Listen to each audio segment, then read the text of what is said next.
ma connaissance, non. Très bien. Alors, parlons du 28 septembre 2009. Je voudrais vous poser des questions par rapport au corps, mais ces questions ont été posées, donc je continue.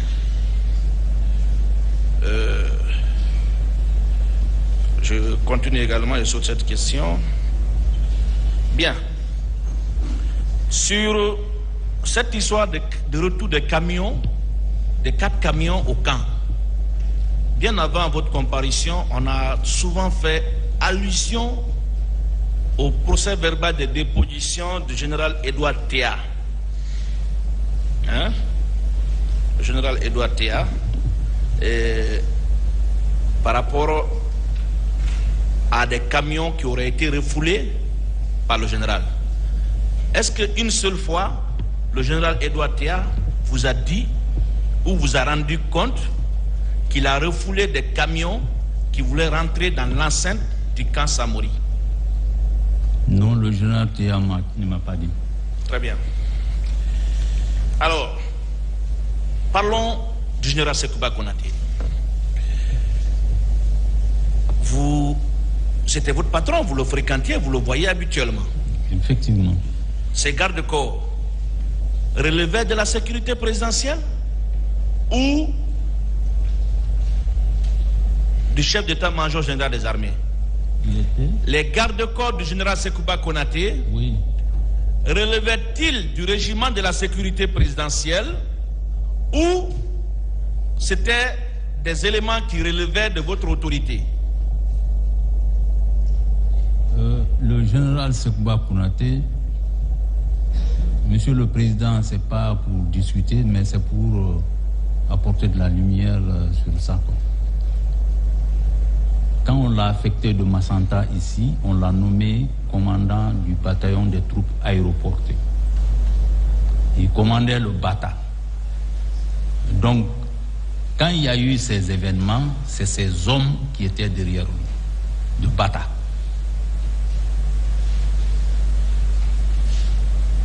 Donc, je ne sais pas si j'ai répondu à la question. On est d'accord que les hommes de Sekouba ne relevaient pas du régiment de la sécurité présidentielle. Ils étaient de Bata. Très bien. Est-ce que vous savez que même Toumba, Abaka Toumba Diakité, a confirmé ce que vous venez de dire dans son procès verbal? Je vais, avec la permission du président, lire ce que le commandant Toumba avait dit dans son procès verbal et devant ses avocats. Il avait dit ceci, que le général Sekouba Konaté avait ses propres hommes. Le général Sekouba Konaté avait ses propres hommes. N'est-ce pas la confirmation de ce que vous venez de dire? Oui, parce que je connais un peu l'armée guinéenne, le fait de former beaucoup de personnes. Et je vais, avec la permission du président, lire la page 6 du procès verbal de Toumba pour confirmer ce que vous venez de dire. Je sais à quoi j'en viens. Il est dit quelque part, le général Sekouba avait sa propre garde constituée essentiellement de ses compagnons. Sa garde était plus armée que la nôtre. Est-ce que vous confirmez cette déclaration? Bon, je ne peux pas donner de précision sur ça. Je voyais sa garde derrière lui. Mais dire que c'est lui qui était plus armé ou bien l'autre, je ne sais le dire. Est-ce que vous pouvez confirmer ou infirmer ici que vous n'aviez pas d'autorité sur les gardes du général Sekouba Konaté? Pas du tout. Très bien. Pas du tout. Est-ce que vous confirmez également que les gardes du général Sekouba Konaté portaient des bérets rouges? Oui, leur unité, c'est le bataillon autonome des troupes aéroportées. Ça, c'est les bérets rouges officiellement, parce que c'est des para-commandos. Bien. Le 28 septembre, le 28 septembre, il a été décidé par l'état-major, sur instruction du haut-lieu, que tous les militaires doivent rester dans les casernes. Tous les militaires doivent rester dans les casernes. Et que c'est la police et la gendarmerie qui devraient assurer le maintien d'ordre. Et dans ce procès, on parle des infiltrés. Mon général, selon vous, si ce jour, en dehors des policiers et des gendarmes, des militaires se retrouvent au stade sans l'ordre de la hiérarchie, n'est-ce pas, on peut les appeler aussi des infiltrés? Oui, bon, moi, ce qui me concerne, c'est ce qui relevait directement de moi. Le cas spécifique des bataillons autonomes aéroportés, je n'avais pas l'ascendance sur ce bataillon, à vrai dire. Moi, le commandant qui était là-bas rendait compte directement au ministre de la Défense. Je n'ai pas cité le bataillon, je n'ai pas cité la garde présidentielle. Oui. Je suis en train de partir d'une logique. Vous êtes militaire, votre culture militaire, vous devez aussi la partager avec le tribunal. Oui. Vous devez le faire d'ailleurs sans passion, sans état d'âme, sans parti pris. Si l'état-major a décidé qu'aucun militaire, tous les militaires doivent être consignés, et que c'est la gendarmerie et la police qui ont le monopole du maintien de l'ordre public. Si au-delà de ça, des militaires, quelle que soit leur provenance, se retrouvent au stade, n'est-ce pas, ce sont des infiltrés? Pour moi, oui, parce que... Très bien, je peux continuer. Voilà. Je peux continuer. Alors, vous aviez apporté des réponses ici avec assez de doutes. Je vais revenir sur ça un peu plus en bas pour les soutenir avec des choses. Parlons de Kaléa. Hein? Est-ce que vous maintenez vos propos selon lesquels le ministre de la Défense m'a dit que le recrutement de Kaléa n'est pas mon problème? Je maintiens. Est-ce que vous maintenez également ce propos selon lequel le général Sekouba vous a dit que ce sont les gardes et que leur affaire ne vous intéresse pas? Oui, effectivement. Est-ce que vous savez, et c'est consigné au dossier de la procédure, que les premières recrues au nombre de 600 ont été dans le village, en tout cas ont été recrutés dans le village du général Sekouba Konaté? C'est en suivant le procès que j'ai appris ça, parce que je ne me suis pas intéressé. Quand vous étiez aux affaires, s'il vous plaît, vous aviez quand même le renseignement militaire. Hein? Vous avez parlé tout à l'heure d'un militaire très discret qui vous fournissait des renseignements. Oui. À cette époque-là, vous n'êtes pas accusé ici. Et je pense que la liberté dans vos réponses va être déterminante dans ce que le tribunal va tirer de ce que vous allez dire. Est-ce que même dans vos renseignements, vous n'avez pas appris que les premières recrues, des centaines de personnes, provenaient du village Sana du général Sekouba Konaté? Sincèrement, la main sur la conscience, c'est ici que j'ai appris ça.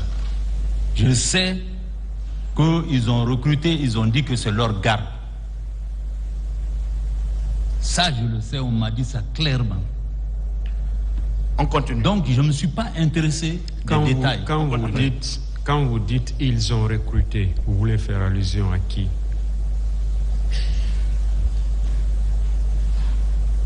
À la garde présidentielle. Non, c'est la garde présidentielle qui a recruté. Vous avez dit ils ont recruté. Qui? je ne sais pas comment le recrutement a été fait, mais le ministre de la Défense, moi, m'a dit que ce n'est pas notre problème. Qui ont recruté? Parce que vous avez dit ils ont recruté. C'est ce que j'ai dit, la garde présidentielle. Pas la garde présidentielle. Ils ont recruté, vous avez dit. Ils ont recruté, ils ont dit que c'est leur garde. Ils ont recruté, là, c'est qui? Oui. Peut-être que ça a été mal dit, oui. Mais quand le ministre m'a appelé, il a dit que ce n'est pas mon problème. Peut-être quelqu'un d'autre aussi viendra. Allez-y, maître. Merci, monsieur le président. Donc, mon général, vous avez une fois entendu parler de Siam quand vous étiez aux affaires. Je ne veux pas que vos réponses proviennent de ce que vous avez entendu dans ce procès. Au moment où vous étiez aux affaires, est-ce que vous aviez entendu parler de Siam ou du camp 66? Oui, j'ai entendu parler de Siam. Je connais même le camp. Ce camp, ce camp, les éléments qui étaient en formation dans ce camp relevaient de l'état-major général des armées ou de la sécurité présidentielle. Voilà. Et il y a Siam relève de l'armée de l'air et l'armée de mer, la marine. Kankan, Kissidougou et Kindia relèvent de l'armée de terre. Les centres d'instruction là ont toujours formé des recrues. Ma question est bien précise, si vous permettez, monsieur le président. Laissez-le finir. Je vous en prie. Voilà. Ces camps-là ont toujours formé des recrues. À Siam que vous parlez, c'était les marins qui étaient là avant. Et ces marins-là, je crois, sont sortis quand, je crois, ils sont rentrés au temps de Lansana Conté. Ils sont sortis au temps de CNDD. C'est après, moi j'ai appris que les recrues sont là-bas. Les recrues. Quelles recrues sont là-bas? Les recrues qui ont été formées pour la garde présidentielle, il y a certains qui sont là-bas. Vous avez été nommé quand à la tête de l'état-major général des armées? En 2009, oui. Quel mois?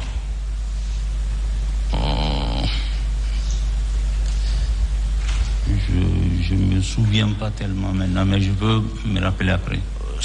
Je pense que ça ne devrait pas être au-delà de janvier. Vous savez pourquoi je vous pose cette question? Hein?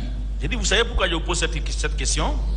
Est-ce que vous vous souvenez de ce recrutement qu'on a appelé recrutement CNDD? C'est-à-dire, je vais expliquer très rapidement avec la permission du président. Quand, après le décès de Lansana Conté, il y a certains militaires qui avaient été renvoyés, n'est-ce pas, de Siam, parce qu'ils n'avaient pas satisfait auparavant aux exigences de la visite médicale. Il fallait les remplacer. Et dans ce cadre-là, tous les chefs militaires et presque plusieurs membres du CNDD ont fourni des hommes. Ces hommes sont aussitôt rentrés en formation. Est-ce que vous vous souvenez de ce recrutement-là? Et ça, ouais. Je peux expliquer un peu. Allez-y. Parce que quand les marins étaient là, moi j'étais en Chine. Je suis venu, ils sont sortis au dernier. Mais le recrutement qu'il y a eu au temps de Lansana Conté, vous savez, pour un recrutement, on compose les numéros matricules qui restent disponibles au bureau de recrutement. Ces matricules, le reste des matricules là, n'étaient pas attribués. Donc quand on est venu, c'est ce que vous voulez dire là. On a envoyé certains à Kissidougou, à Kindia, et d'autres étaient à Siam. Effectivement. Non, c'est pas ça. C'est pas ça. Je ne parle pas de ça. Ouais. Et ça, vous ne pouvez pas dire que vous ignorez ça. Parce que c'est important la question que je vais poser. Il y a eu un recrutement qui n'a rien à voir avec Kalea. Ça, je vous le dis clairement. Ce recrutement n'a rien à voir avec Kalea. Non, c'est ce qui... Est-ce que vous êtes d'accord avec moi que Kalea, avant, recevait des élèves gendarmes? Oui, c'est un camp qui appartient à la gendarmerie. On est aussi d'accord que Siam, c'était pour l'armée de mer. Oui. Est-ce que vous pouvez confirmer devant ce tribunal qu'après la sortie des marins, les éléments qui avaient été recrutés pour être formés à Siam relevaient de l'armée de terre? C'est ce que je veux vous dire là, oui effectivement. Oui ou non? Oui. Est-ce que c'est ces matricules-là qu'on les a donnés. Est-ce que vous êtes d'accord avec moi? Oui. Que les éléments qui ont été recrutés et formés dans ce centre relevaient de l'état-major général des armées? Oui. Très bien. Très bien. Je continue. Alors, est-ce que vous avez souvenance que ces éléments étaient en formation et que les formations n'étaient même pas terminées? On les a bombardés du grade de caporal.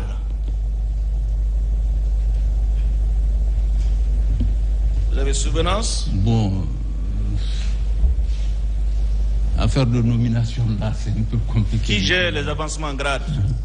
C'est un peu compliqué. Est-ce que vous vous souvenez de cela? Ah oui, j'ai entendu. J'ai entendu. Qui gère les avancements en grade? C'est normalement, c'est le ministre du chef d'état-major général. Alors, vous devez pouvoir vous exprimer avec précision et ça. Mais ça, j'ai appris que ces gens-là... Vous l'avez appris, pourtant c'est vous qui gérez les avancements en grade. Ils étaient dans